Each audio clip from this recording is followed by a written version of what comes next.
Let's talk about auto. This autonomous car, but it's not the autonomy, it's the amount of complexity and how quickly that these cars depreciate. So now we have this curb of the ability to repair these vehicles because they're actually totaling out, they're losing value. Sure. Welcome to the Elevating Leaders series, where we go beyond the headlines and straight to the people who are redefining insurtech and business transformation. We've caught up with the visionaries and the pioneers that are currently driving the industry forward, bringing you exclusive insights, strategies, and stories you won't hear anywhere else.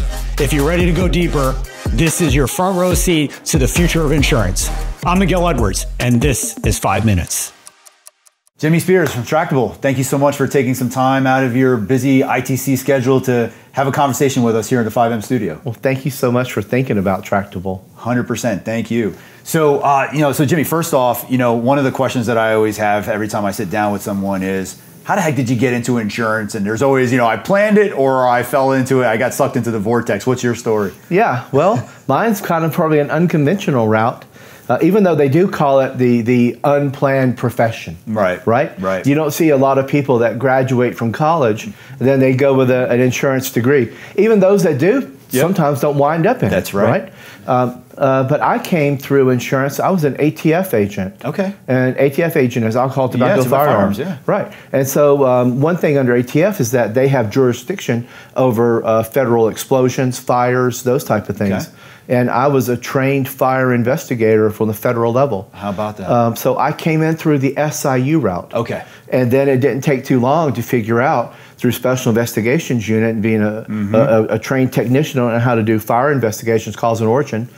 Didn't take too long to figure out that they're small in the organization. There's one AVP and there's one manager, and then there's all you. Right. So, but you look over at your friends in the insurance automotive space. Right. There's a lot of them. Got it. And so that's what I made the transition to. Perfect. So I was able to transfer from that over to auto, and then from there I went from nationwide insurance to farmers, and then my last job at USAA, I headed up the USAA Global Auto Physical Damage business around the world. Got it. So now I see the perfect linkage here when you go from auto phys dam into what it is that Tractable does. That's right. It makes perfect sense. It does. It makes perfect sense. So talk to me a little bit about Tractable and that value prop there. Yeah, I'll tell you, Tractable, we're not new to the business. We're 10 years old. Okay. In fact, our CEO was a founder. And then he finally just got promoted to be chairman of the board. And so we now have a new CEO, which I understand you had a conversation with Venkat. Yep. So Venkat's new to the role. But if you think about the lifespan of Tractable, it came about when there was a period you could look at a bowling ball with 3 holes in it. You could look at a cookie with 3 chocolate chips in it. You could look at a pug's face with 3, right? Can't tell the difference. Yeah, but the computer said dog, bowling ball, cookie. And at that moment, our founders, a guy named Alex Dalek, and he's the person that hired me at Tractable when I retired from USAA. He was the one that said, now we can start to take this over. And then, so you think about that lineage. And if you take an idea about how many things are there that there's images of, that there's cataloged too. Sure. Medical, it's not that way. You would think medical would be. X-rays maybe. Yeah. But if you had a rash on your arm and you go to the doctor, you go, what's this? They go, oh, I'm just going to prescribe you some stuff and it's poison ivy. But if they stopped you and said, hold on, I'm going to take a picture of that arm. You're like, what else is wrong with this arm? So you think about, I could have like skin things, take pictures of them and sort. There's really not big databases of that at that time. But what was around, the founders found was that automotive damage had an estimate, images, and then that estimate would track to it. So that really gave the opportunity to train computer vision. And that was the genesis of Tractable. Fantastic. That's amazing. So as you think about, first off, I'm assuming your product is geared towards carriers, anywhere else? Well, I'll tell you what we do. We take a look at a damaged vehicle. Okay. So you could imagine a car, and we have 3 technologies. Computer vision, it looks at it just like a human does. In fact, kind of better than a human, because it looks at it the image then goes pixel by pixel. Yeah, makes sense. Yeah, so you can really see damage that maybe a human wouldn't see quickly, right? Yeah. And then there's machine learning, and then there's artificial intelligence. So although we may be tractable.ai, we should be tractable.cv, computer vision, machine learning, AI. But that's really where it all comes together. Is the ability to spot damage on a vehicle, and what we do is we make a decision. And one of the first decisions, probably the primary decision, if you're in the insurance space, is insured will call in, my car's damaged. And if you really want to know what you're going to do next with that car, number one, for the sake of the insured, and number two, for the best thing to do with expenses and the best way to maintain indemnity is to know, is the car repairable or a total loss? AI does that very well and very, very rapidly and very accurately. And so you're looking at 96, 97% accuracy rates. So that now puts it in the right channel. And if it is a total loss, what's the best disposition for that total loss? And if it is repairable, what do we need to do next? And if it is repairable, our AI, we have partnered with Mitchell, that our AI can take a look at the vehicle, then go to a Mitchell estimating platform and make those decisions. Is the panel damaged? Let's say it's a front end hit. Yeah, the bumper's damaged. The fender's damaged, the hood is damaged. Is it a repairable hood, repairable, or not? If it isn't, it makes those call outs, takes it over to the database, and then it's ideally, if you take a look at any claim, it's just a series of decisions. And if they're right, you have the best outcome for everyone involved. But that was a long answer to your question. No, I get it. And the way that we do work with carriers. But we also have a huge automotive body shop presence. Yeah, it makes a lot of sense. Yeah. Especially if that's where the estimation is occurring, right? That's it. And you really want to make those decisions. And if you take a look at the pressure some of the body shops are under, it's hard. Well, it's hard for everyone to get talented people. If you're a body shop and you have a lot of work that comes in, you have to really have a super trained person that understands soft skills, how to greet a customer, how to love that customer, right? Show them that you've had an accident and now you're in a safe place. Then technical skills to write that appraisal, and then really understand maybe some supply chain issues. Are parts on back order? What do you do? How would you deliver that? And then they're generally open from 8 in the morning until 5.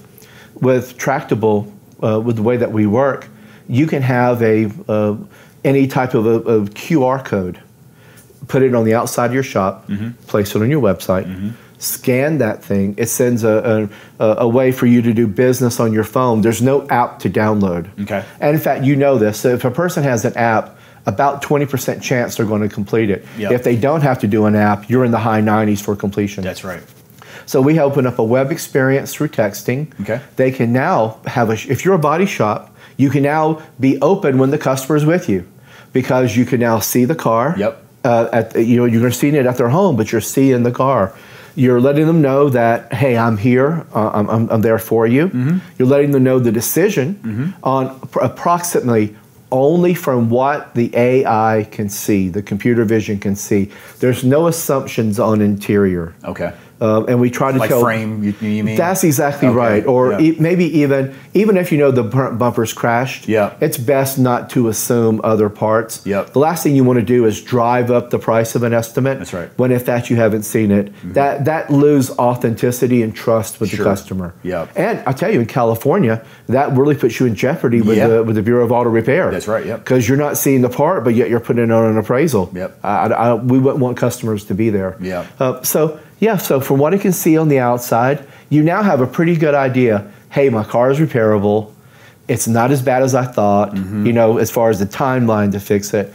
And you know that important question, if it's an insured event, does it breach my deductible or does it not? And you could just transfer that same journey to the insurance company. And what you're doing is you're delivering a great experience, and you're eliminating those periods of uncertainty. It's the periods of uncertainty that cost you with the consumer. And I was fortunate. I did retire from USAA, and I was able to really understand a lot and deep dive on how to eliminate these periods of uncertainty. In fact, that would be the only thing I would measure some of my team on, is that if we had a moment that a customer called in and they didn't know what to do, that's what we would build. Because they're not the only person that did not know what to do. Right? Love that. And you would think that a young person, and people have this misconception, it's just wrong, that because they're high technology, they know how to take a picture. So what? They know how to hold a camera. What they don't know is they don't know what to do when the car wrecks. Their parents have taken care of that. Now they're out on their own. You'll see that the more experienced and mature customers that have had an accident before, you can become mature and experienced in this at 25, you know, because if you had a couple wrecks under your belt, but you kind of know the pace of things. And what this does is it allows you to have those questions that you have explained, you know what to do, and you know what follows. And that builds trust from the body shop, and that really helps the person that's the claims handler at the insurance company have a better conversation about what we need to do to get this event restored. You know? I got it. Makes a lot of sense. You know, Jimmy, one of the things I evangelize a lot about is, you know, technology is technology. Technology is easy. It's the people and the process and the operations that's hard. As you think about your product and integrating, and I'm just going to go to the carrier level because I don't know much about body shops. I'm from the carrier side. How do you talk to customers about what actually integrating your product looks like in their claims process, and what does that onboarding process look like? Seems like a lot of change. It is, and I'll tell you what, the customers that we sold to, I've never really sold to an institution. I'm selling to a person at that institution, right? And you got to find that right person that really understands the three principles of what you're looking at. And if you're able to do this, if you work for an insurance carrier, if you're able to if you're only going to have three things you're going to invest money in, this is what I did, and I had a multi-million-dollar budget at USAA for my line of business. If it didn't fall into one of these three things, speed, accuracy, or service, I didn't invest in it. Got it. So those are your three principles, and that's what AI can do. So if we now start to talk about a use case, we really want to improve our first notice of loss process. Number one, you got to know something wrong with it, right? And it needs to be measured. One of the first things that I try to coach people on is to know your numbers. There are so many people that I ask them, what is your overall cycle time? They really don't know it. They know the one that's reported to them by a vendor. That's sketchy. And a lot of times that is only on those that have had a rental car. So what about the non-rental car? 50% of your policies walk through the door with a rental car. The other people don't. So you're blind on those. You don't know. So now that a person doesn't have a rental car, you're going to put them in a bucket that you're not going to measure. No, you measure the one that don't have rental as much as they do. The one that doesn't have rental may not be able to afford it, or they could be a guy like me. I got 5 cars. I don't have rental. I got my rental in my garage. I'm lucky. I'm very, very blessed and lucky for that. So. But at the end of the day, I don't want my cycle time to be longer. Those cars that keep in my garage, I don't want on the street. That's why I was driving these dailies. So it's just as important to me without rental as it is with a person with rental. So to get back to it, I'll veer off on these things. All good. I love the combo. But the thing is that if you know your numbers, that's how you got to start your journey. You will never, ever be able to do any change, particularly change, once you start to automate it with AI, computer vision, and machine learning, unless you truly know your baseline. I got it. And it's not an external baseline reported to you, it's what you know is your baseline. And then from there, you can now start to say, what if we interject this? What if we have someone that's on our staff that now is responsible? So always have responsibility for what you're saying with integration. Most of the time, the IT integration, it's a falsehood. It's something that sits out there. People blame it on. No, it's people change integration. Yeah, for sure. That's your thing. You know, because if you hire a new employee on Monday that don't know the old way, they just take up and they just go at it. They never mention the fact that now AI is doing so and so. That's the way. That's all they really know. So change management is probably one of the best things that a leader can have. Yes.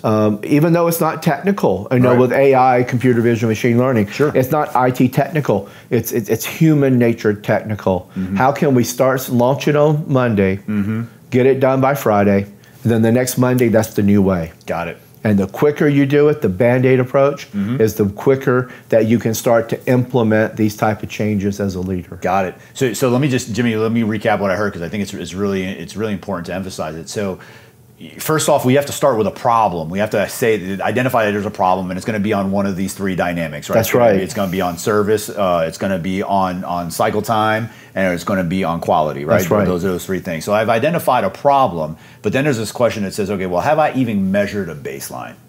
And if I haven't measured a baseline, I probably want to take a pause, take an opportunity to do that before I launch. And then I've got to have an objective, a goal. I want to improve that number because I've got a problem with that number. I want to improve it to X, Y, Z. And then at that point, that's where a solution like Tractable can be a solve that I then bring in to the equation. That's exactly it. Love that. And that is a good leader's way to do it. So now when you engage with a company, any AI company, so now what you know what you need to do, you know what you need to change. So when you have your conversation, let's say you're going to bring in 3 vendors, don't let them lead the conversation. I'll tell you, I'll take over and lead the conversation if you let me. Right. Right?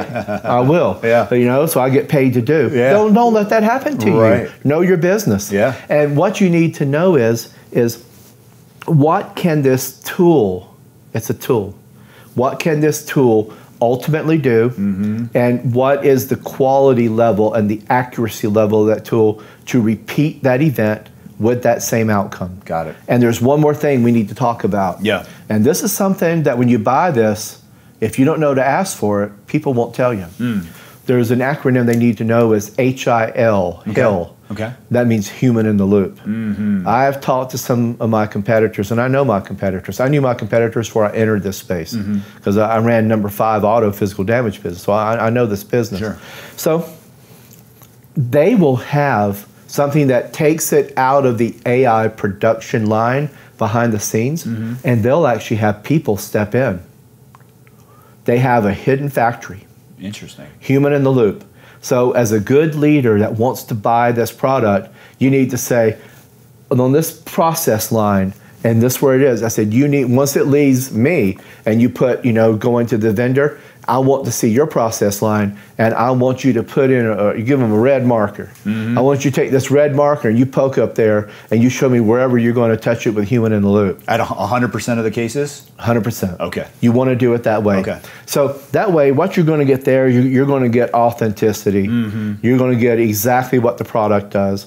You're not going to get something that someone says, oh, this is too complicated for your head. No, it ain't. Yeah. You know that you're now actually transferring some work to probably a lower cost outsource.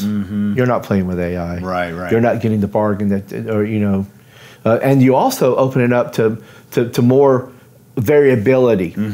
So that's really what I was getting back at, is that if you're certain that you know what you want to do, you buy a tool that does it, you want it to have that speed, you want it to have that repeatability, and that accuracy of that same outcome every time. Got it. Jimmy, like the product seems so amazing. The concept, I mean, irrespective if it's Tractable, whomever, the product seems so amazing. Well, why would a carrier be resistant to adopt AI? And I'll challenge you to talk about something other than just like the fear, uncertainty, and doubt, because I think absolutely. That's but like, what are some of the the other kind of pushbacks that you think we hear about adopting these types of technologies? Well, let me tell you, if you're smart, and you're in this business, you need to know that you need to have explainability. Got it. Right? Yeah. So I don't hear them say that, but I'll feed that line to them. Yeah. I know what they're thinking. What you want to have, and I use the word defendable. Okay. And you want to have it free of bias. You can buy AI products across the board in anything that's inclusive of bias as it was programmed, the way it was built. Sure. So now let's say something happens, you get a class action suit, and you got to go to defend what your outsourced vendor of AI is doing. I don't know. That's right. It's the worst thing a leader can sit there and say. Yep. So you do want to have defendable, Yep. and you do want to have it, if it's going to be biased, You want it to be biased on speed. You want it to be biased on being accurate. Right. You want it to be biased on being for that customer. Right. And this includes a number of things. So, there's AI that does underwriting, AI that does actuary, AI that does claim. So I am talking about AI in general. Sure. But that's what you want, is that you want to buy a defendable AI that you can take to an attorney and they go, yeah, I understand how this works. Right. And you want to be able to let anyone see why this decision was made, because you are outsourcing decisions. That's right. That makes a ton of sense. So Jimmy, we're here at ITC, and it's all about innovation. It's all about the future. What do you see for the industry? What do you see, and even perhaps for Tractable, your business? What do you see on the horizon next 18, 24 months? Things seem to be moving a lot faster than they did, call it five years ago. When I resigned myself to the fact that insurance was always going to be behind the curve, but it seems like things are picking up. What do you see on the horizon? Well, what we know that won't change is that the scale of expenses. Yeah. The scale of inflation. Yeah, for sure. The scale of cost, of human cost, of everything. And we know that we're more susceptible to supply chain issues than we've ever been in this world before. For sure. We're starting to see the vulnerability of these things. So those things won't change. But so now those are going to be your problems. And we also have, let's talk about auto, this underlying thing of this autonomous car, but it's not the autonomy, it's the amount of complexity and how quickly that these cars depreciate. We're finding that EVs depreciate faster than ICE, internal combustion engine cars, right? So now we have this curb, right? It's coming down,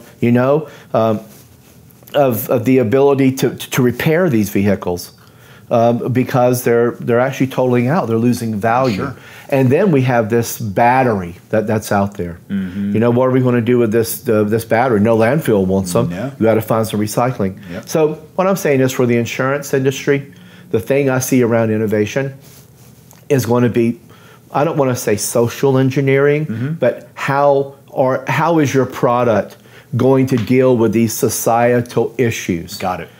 Find those things, and they're on the peripheral. Right. They're not, when they're out there, you're going to get fired because you don't know your business. Right. But you catch them on the outside. Right. That you start to know that your salvage is having issues with EVs. What am I going to do before this thing gets around here and gets in front of me? That's right. Right. Yep. So being able to pick up the outliers and know that these outliers are what's going to cost your company a lot more money. Now, another thing is that I've seen people struggle in leadership with investment. Because they'll say, I'm going to be here. I'm talking about the leader, that's not somebody down as a director or a manager, right? I'm going to be here, I'll probably have 4 more years. Right. The stuff I invest in is going to pay off ROI in 4 years. They'll never know I did it. Right. So you got to find a selfless leader that's in your organization that's going to make a long-term roadmap. And when they're gone, they still love that organization as if they were there. That's right. That's the person you're going to have to hire. And those are the issues. And it's not really innovation, but it's finding talent along that lines that understands that the things you do now, the people, your staff that you leave behind will be executing on. Right. Right? That makes a ton of sense. So getting rid of that ego is another thing to do. But as far as we talk about, what we need to talk about is what investments or things you need to do. I say look at these societal issues. They're going to be your cost factors, your drivers, and it's going to be that way that you interface with your customers. And do not think that digital is the only way to go when it comes with communications. I remember some of the first digital platforms that we did on loss reporting. It was the people that had more experience with it that did better. And I had our teams go through. I said, every person that reported one on digital, I want to know how many of those people phoned in. And when I looked at when I say experience level, I don't mean age. I mean experience level with your company. Right. I found those that had one policy period or two policy periods, which is like a year, you know. If they've had those, they called back more frequently.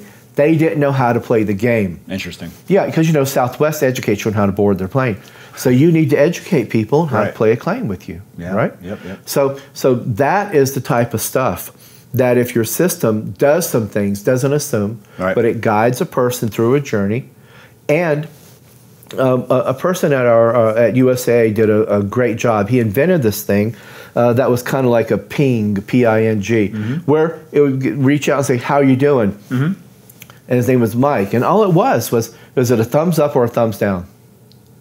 Best indicator of how you're doing, right? That's all you need to do, thumbs up, thumbs down. And if it's a thumbs down, you reach out and you get in front of it. Tell me what's up. Yeah, say, "Hey, we just pinged you and you're not feeling good about something." Get that sucker back on track and keep them in that digital channel. That's right. And they'll stay. Love that. But if the ones that you see, these claims that have these pings straight across it, you know you're doing something right. Right. I love it. I love it. Jimmy, this has been an amazing conversation. I can't thank you enough for the amount of time that you took out of your busy calendar to be here with us. Sure. And I'm really looking forward to tracking all of Tractable's development here, because it seems like such an amazing growth area, and you guys are really, especially the explainability piece of it, really ahead of the curve. So that is it. And I'll tell you, that's something that as an ex-insurance executive, I am so pleased that that's what we're doing and how we're doing it. It gives us that one bit of extra thing that we can bring to the market. That although people don't know they want it, they don't know. They need it. They need it. They need it. So so I'm very excited about Tractable's future. All right. And again, we're doing it with insurance companies, and we're doing it all through the whole ecosphere. Fantastic. Thank you for joining this episode of 5 Minutes. If you've enjoyed our discussion, we'd love for you to share it with anyone else you think might find it interesting. Also, please subscribe on whatever podcast platform you're listening on and hit that bell to stay on top of the game with our practical 5-minute episodes. We look forward to seeing you again next week.